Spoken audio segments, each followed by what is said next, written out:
So just be patient, get to the job. Don't say, 2 months, 3 months, I want to get the job immediately. Why am I not getting the job? Look at this person on Twitter.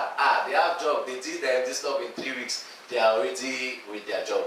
And this one is already buying car. You see, JavaScript that bought this car for me. And this one is buying house. What am I doing with my life? Oh God, when? Oh God, when? What am I doing with my life? So you're rushing, you're looking at other people and you're like, look at this other person, look at this other person, look at this other person. God, when? Why me? Or why not me? When me? And all that. Just focus on yourself. Be patient with whatever path you take. Don't be in a hurry. Relax. You want to learn anything, learn it well before moving to the next one. Learn that one before. Don't be skipping. You want to skip because you're rushing. If you're not patient, you just be skipping, you will not be learning. You skip the fundamentals, you skip the things you're supposed to learn for the other one. You won't move further away. So just be patient, one step at a time. You end up being the fastest person, you end up being faster than that person that's trying to go so many places at the same time. Because in 3 years, I know people I can point to right now, they are still where they are, or they are still where they were back then, because they've never been focused, they've never been patient. So they'll end up being the slowest. Thank you very much. So patience is the top advice. Great. Okay, so I wanted to ask this, right?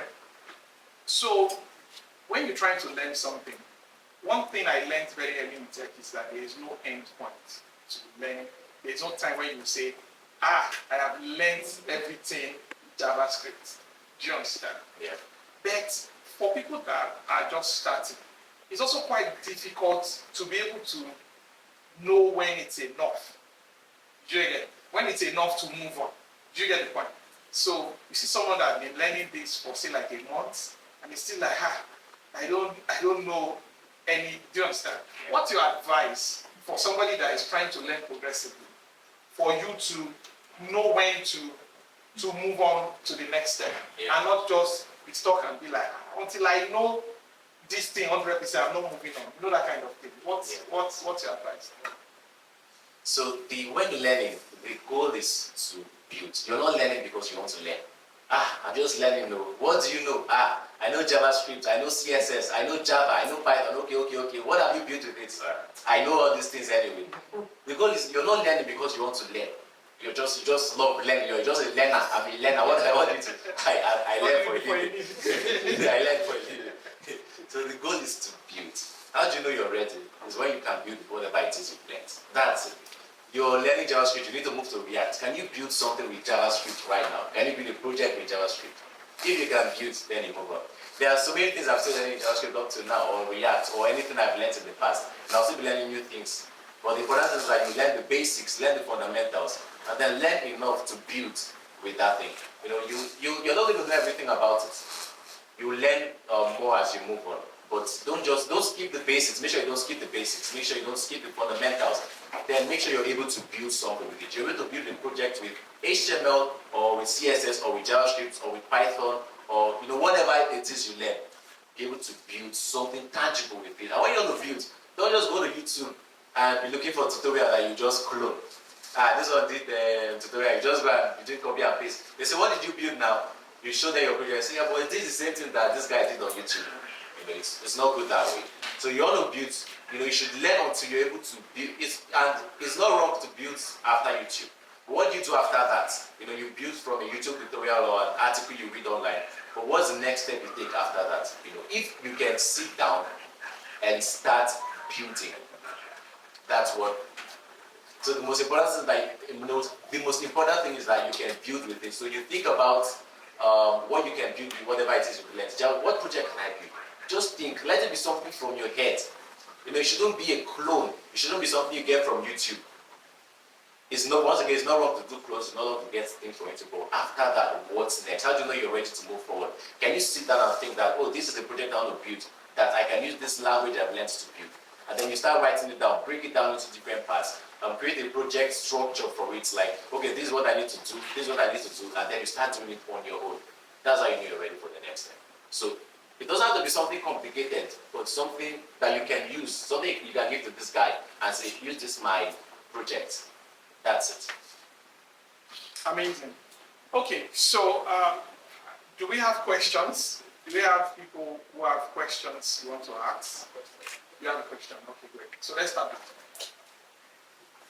Alright. Good afternoon. Yeah. So we were talking about the reason why you came into tech, like what makes you happy in tech. Alright. So for someone who came into tech to become a content creator in tech, like to teach, like happiness is to teach. At what point can you say it is okay to go ahead? Because I once talked to someone that said after 2 or 3 years before in the industry, I don't need to start teaching, but I feel it's even so long. So to you, what do you think is right enough for you to say, okay, we want to start teaching, either on YouTube, paid courses or free courses? At what point do you think it's time to chase that dream? I mean, to teach, you need to be able to build something. You need to know what you're teaching. So I think you should just switch it up. It's good to teach. You want to be able to teach others, right? But you want to be able to teach others what you can do. So I think don't put it in years. Don't put it in 2 years, 3 years, 4 years. But just when you're comfortable enough with doing, you're able to build with this. Let's say it's tech. Let's focus on tech right now. It's tech you're into. You're able to build projects with it. You try and get a job in the company. See what working in a team is like. See what contributing to a live project is like. So that when you're teaching others, you're teaching them with experience. You're teaching them what they are going to, because they are not, everybody you're teaching is not learning so that they go and teach again. Many people are learning to get a job so you need to get that experience also. So that when you're teaching other people, you're teaching them with experience. You're telling them this is what you should expect. So don't say it has to be 3 years or it has to be 4 years, it has to be this. But just get that experience of building, contributing to a live project. It will help you. You can actually teach without this. There are people that teach without that. But it will give you an edge and it will make you understand the students better, make you understand the world better, to the tech world better. So just get the experience of working in a company or contributing to a live project or working with a team, and all that, and you're good. That's all. Thank you very much. Do we have other questions? Okay, you can ask. I can hear you.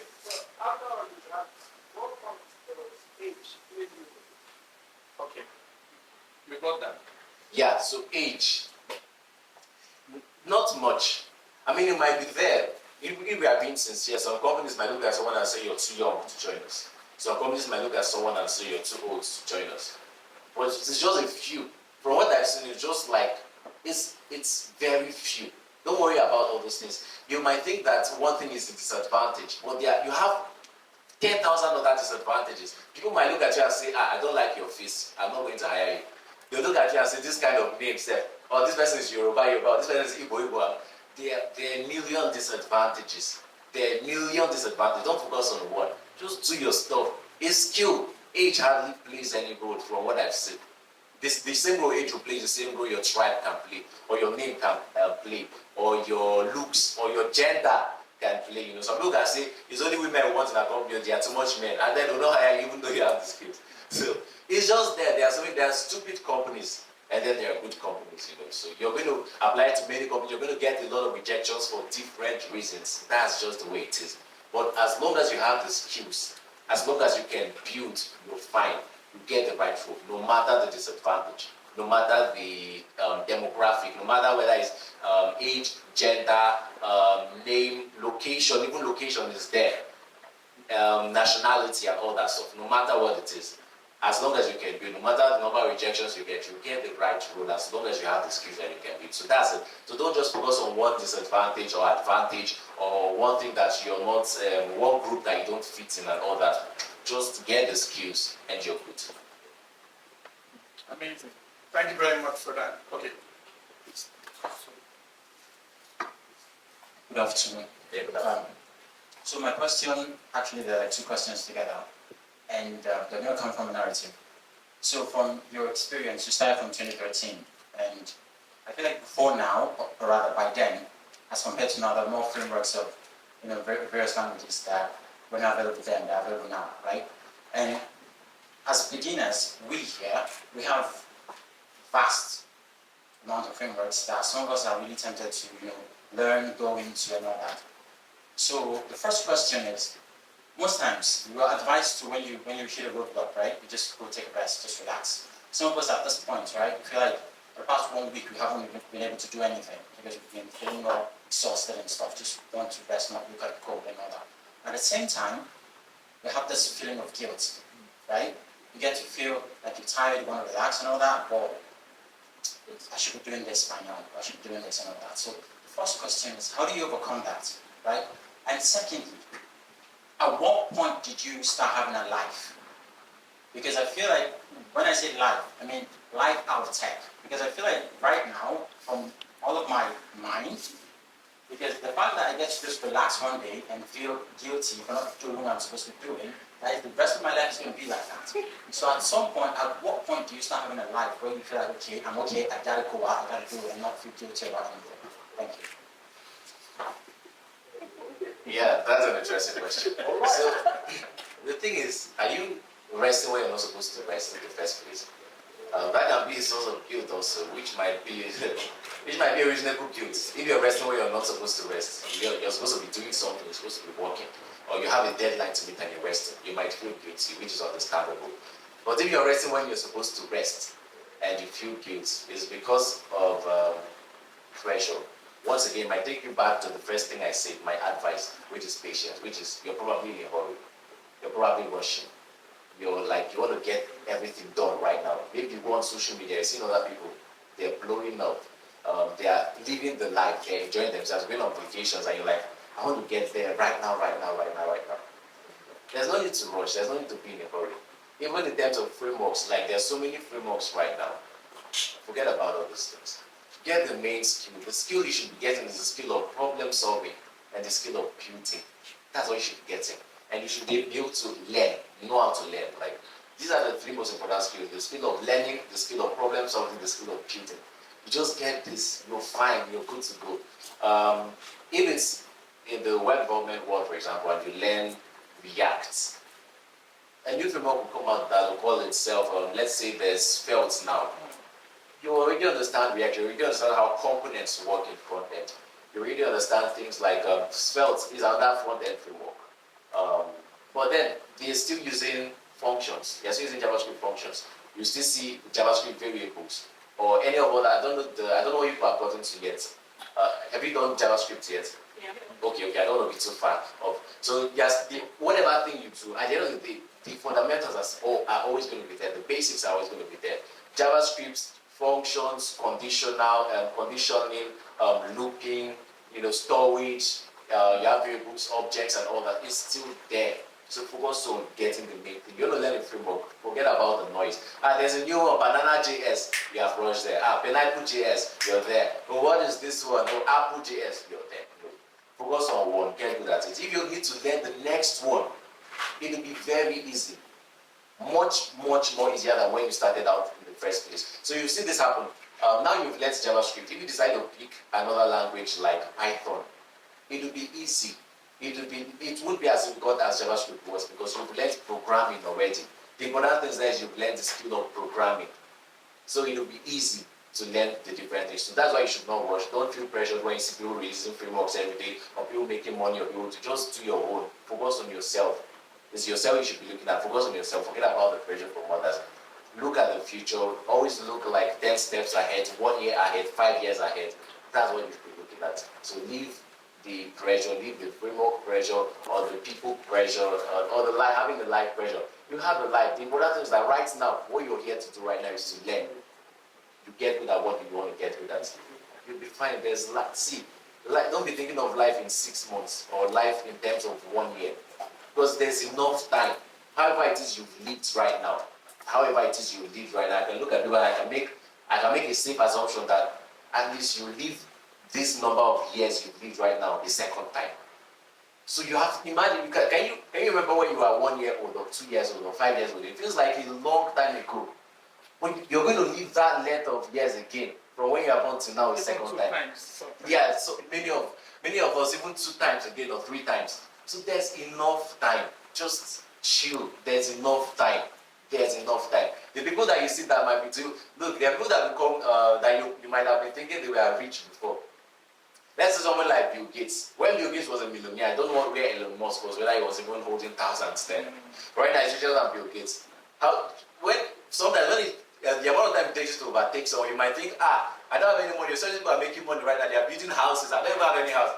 If you make the money you actually make, if you are patient enough, in 1 year you build 10. Those people have their 3 houses. If they are building 1 house every 5 years, and you're like, this person is moving forward, what's wrong with my life? But when there's that money, you will even be like, what will I use money to do? Money is coming. And then, is there any investment? There are people that I've seen that they made money now in tech. They're looking for investment because there's too much money now. They're like, what will I do? Let me go and start building. No, let me go and start buying and then start. So don't worry, there's time. Forget about the pressure. If it's living your life, there's enough time. Just chill. Thank you very much. Okay. So for 3 years. And he said you can't leave after that. You can't leave before that 10 years. He said if you leave, they'll find you. That is what exactly. What's your advice for that? So I plainly don't like things like that. It feels like prison. This is my experience. It might be a different experience for other people. But from my own experience, that feels like prison. Even if when starting the chill, like it's just 3 years. I've said the thing about time. But while you're there, even after you finish, you might look back and say, oh, that was just 3 years. But the feeling you get while you're there, and you're like, I'm not able to leave. Normally, even if that restriction was not made, you would even want to stay there for 3 years, stay there for 5 years, and so on. But from my own experience, if you're locked in, that you cannot leave, no matter what you do this number of times, it just feels like prison. So if you can avoid it, avoid it. But at the end of the day, it's just 3 years though. The feeling afterwards, you might look back and it will just look so little. 3 years looks very, very little. 3 years ago was 2019. Yeah, it looks very little, yeah. But my focus is just on the feeling you get in that 3 years. You feel like you're in prison. So if you can avoid it, avoid it. Okay. So, okay. I have, my question is this: how can somebody like overcome like this guilt of having to forget stuff? So, for example, now you're working on a project, you are doing something, and then there's something that you know you've done before. Yeah. But because you've forgotten it, you now have this guilt of, am I even really doing this? How can someone overcome something like that? Yeah, so the guilt might be there because you feel like every other person just remembers their one. You might feel like, you're not Nobody going forgets. I'm the only one forgetting. Yes, you might feel like you're the only one forgetting, like there's something wrong with me, or other people, once they just see it once, it has entered. But if you see the reality that everybody is like you won't feel guilty. There will no need to feel guilty. I look at my past code so many times. I look at even articles, like some things I've taught. Sometimes I go back and watch my own tutorials, read my own articles. You're going to forget. You're not a robot. You're a human being. You're not like, your brain is not computer. It's just the way it is. You will forget. The way you remember something is when you use it frequently. Use something regularly. You do something repeatedly. It will stick to your brain.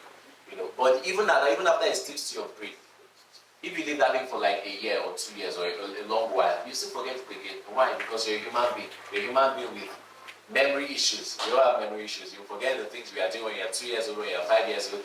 Many things you are doing 5 years ago, you also forget. It's just the way it is. So there's no need to feel guilty. You forget something, people have reference it. There's documentation for a reason. You search for it, you read articles, you go to YouTube, But just try to create. So the idea is that you're not copy-pasting things. Or when you're faced with the challenge, what's your first instinct? Is your first instinct to think about solving the solution to that problem, or is your first instinct to go and look for answers from somewhere? That's where the problem is. So your first instinct should be to think of solutions. You should be a solution bringer, a solution creator. And then you need to reference this. You need to look at documentations. You need to look at your past notes. It's okay. It's fine. Look at them, but at least think about solving something. Think about the solution. How can you break this down? To even know what exactly you should be searching for, what exactly you should be checking, or what exactly you should be thinking about. So that's just there. You forget things. You're not a robot. When you do reference documentations, you're going to remember it when you use it consistently. That's why you have to be consistent. You'll do something regularly over and over again. It's going to stick to your brain. Thank you very much for that. Okay. As people, build something that's going to make you stand out. Share your knowledge with other people. Write technical articles. Publish on blogs, Medium, Hashnote, Log Rocket, Smashing Magazine, all that stuff. Publish your articles. Write technical. That's also going to make you stand out. Create your network too. Don't just be a lone wolf or a lone ranger and expect things to come to you. You go out and get things. So You have to create your own network. You have to make sure that you're able to connect with other people. There are meetups you need to attend. You attend those meetups, conferences, you attend those conferences, communities, you join those tech communities. You know, LinkedIn, you go on LinkedIn, you look for other software engineers, you connect with them, try to interact with them. This is going to make you stand out. Because a lot of times, the reason you feel like people are lucky is just because of the network they built. You know, someone wants to recommend, immediately you go to someone they know. You know, I know this, when you say, oh, Joro, it's not Joro, it's just the way life is. You know, go and look for your own network, go and connect with your own people, so that when they want to recommend, you know, they get, say, I can trust this person. You know, so all these are the things that will make you stand out. Build projects, share your knowledge with others, write articles, put your work out there. You can go on LinkedIn and connect with other software engineers, and you'll be good. So, of course, you have to be skilled enough too. Yeah, good. Okay, thank you. I also have a question.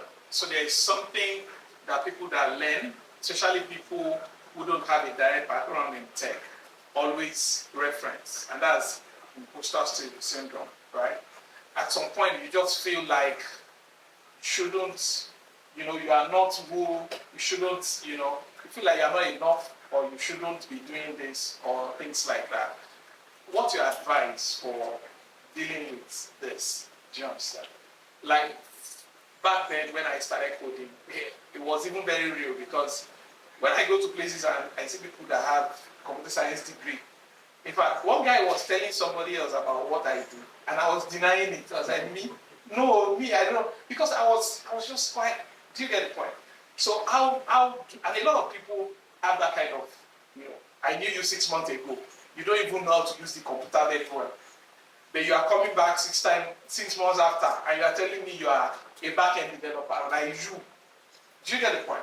So a lot of people are not really very confident of even writing a technical post about what they are doing, because they are like, oh, this LinkedIn, everybody is there, everybody is saying. What if I write something wrongly and they say I'm writing? Do you get that kind of point? So how do you get to that point where you are able to confidently come out of that space and Yeah, so that's a real issue. Happening with a lot of people. I can understand it. So the thing is, I'm trying to remember a scenario I had where I went to a tech conference last year. By the way, we have a new dev conference. I'd love for everyone here to attend to new dev conference. oh yeah. It's on December 3 at Yaba. Oh, okay, sure. Yeah. So I went to Dev Fest last year, and I was talking with someone that was just outside there, and she felt this imposter syndrome. She was like, I'm in the midst of all these people that knows all these gurus, all these experts. See, the truth is, me, I talk with a lot of people. I go and I talk to these people. The same way she was feeling was the same way 100 other people were feeling.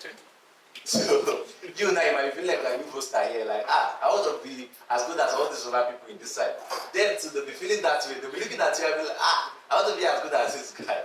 It's just the way it is. Everyone feels like an imposter. So when you understand that you're not the only person feeling that way, it's everybody that's feeling that way, you feel normal. It's the way it is. The important thing is that you're true to yourself. You can build projects when you understand what you're doing, fine, you're good.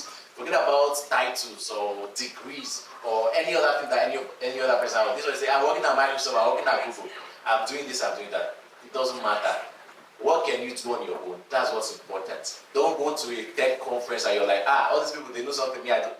It's not true. I'm not talking with all these people and I'm telling you the same way you're feeling, it's the same way every other person is feeling. So just forget about all that stuff. Focus on yourself. Focus on yourself. What can you do? What can you do? I just wish that gets to you. I'm kind of rushing right now because, but that's just a focus on yourself. Focus on yourself and you'll be fine. You feel like an imposter, every other person is feeling like an imposter. Thank you very much. Do we have any other question? Okay, great. Can you project? Thank you very much, sir.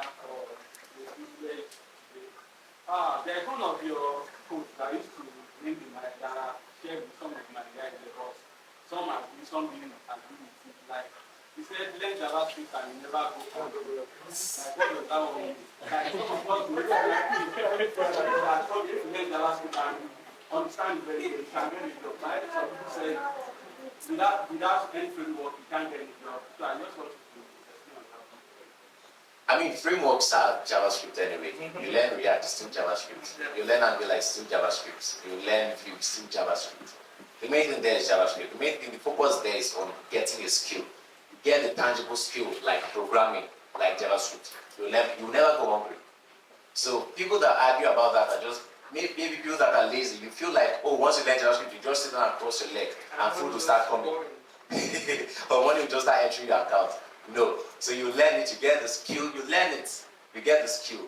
JavaScript, you learn, of course you learn React or a framework. If you're applying for jobs, I said you need knowledge of those frameworks. It's still JavaScript. But then don't learn and cross your leg and be waiting for food to come or money to come. You learn it, you build projects, you start applying for jobs or you start creating jobs, you start creating something without your skill. Like once you get that skill of programming, your goods, you can generate income. You can write technical articles, get income from it. You can join a company, get income from it. You can create your own applications, get income from it. If you're not able to do all these things, likely because you never learned it well. So that's just it. Learn it well and you're fine. That's it. It's not rocket science. So, are you clear now? Okay. Any other question?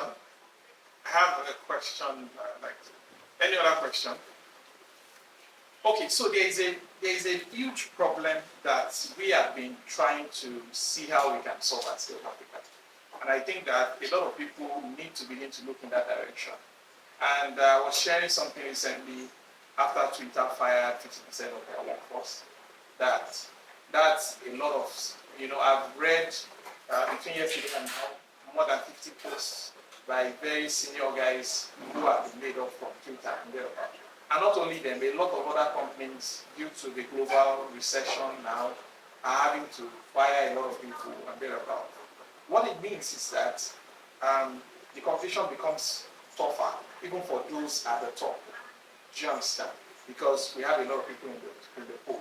It's always been tougher for beginners. That's why you will see very few people, at the top. For example, there are some roles I've been trying to fill for up to like a month now. I've not been able to completely fill all of them. They are senior roles. In the intermediate, tons of people. Junior, thousands of people. But people are not able to easily cross over to that other side where they now become in demand. So what do you suggest as the way to go? Do you understand? Yeah. To cross people. So we entice people, get into tech. Tech is new oil. All of them rushing. And they get to a foundational stage and they get stuck. And they can't move over. But there is huge demand on the other side and people are not able to cross. How do you think we can effectively create that pipeline that connects and migrate people to that other end where they are now desired by people? Yeah. So it's in the building I've been emphasizing on since. The building, the product, the experience. So you want to get a job, you're learning this tech thing, your goal should not be, let me just learn it so that I go and do internship somewhere and learn how to build. Let me learn how to build. So I'll go and use my building experience and contribute to the growth of the company. So while you're learning, you should be building. Contribute to a huge project. Like you're here, you have several classmates. You can just come together and say, we need to be able to build this project that can go live. You can do it. You can do it. It's not rocket science. You can actually do it. You can actually sit down and build a project that will, the kind of experience you get from that is 1,000 times percent better than just sitting down and learning and watching courses and taking assignments and all that stuff. You're going to get real experience when you build, and you can get that experience through your own selves. Come together, build projects. So you're going to apply to a company, you have that project there, you name it. What project did you build? Let's say it's something about fan, using tech and fan tech, or financier. And so you put it in your CV there. I was a software engineer, contributed to the project. You can go to financier.com, you see our project there. There are people using this project right now, and they're like, okay, good, instead of internship pro, come, junior dev pro, or even say intermediate, because your app is live right now. So it's the experience that matters. Many people are waiting until they get a job to get that experience. But people are looking for experience. Companies are looking for experience. And you don't have to get a job to get the experience. You can get the experience by building on your own. So come together, build projects. Thank you very much for that. So build and keep building, right? Okay, my final question would be, how do you handle burnouts? Because one thing, I think that what Sean was talking about the other time was really about burnouts, right? You have a lot to do, but you've been doing a lot before then, and you are now at a point where your body cannot respond well enough, but you still have stuff to do, but you are exhausted already, right? So how do you undo such burnouts? And I know in tech you will have multiple of such. Like how do you handle such? Yeah, the answer might sound simple, but it's to chill. Just relax. You get burnt. If you die, like who will be doing the tech? If you die, who will be making the money? So if you get to a point where you cannot move forward anymore, you cannot go anymore, just take a step back and recognize that good health is the best. The worst thing that can happen to you is for you to have all the money you want to have, and you have poor health, you don't have good health, but you will suffer. Some of you might not appreciate the good health you have until you go out and look at people that are as rich as they can be and they are suffering every day. They are going from one hospital to the other every day. So appreciate the health that you have. If you get burnt out, don't even wait to get burnt out. Just recognize that if you die or if you fall sick, you will not be able to enjoy this money that you're pursuing. So just chill, relax, take it one step at a time.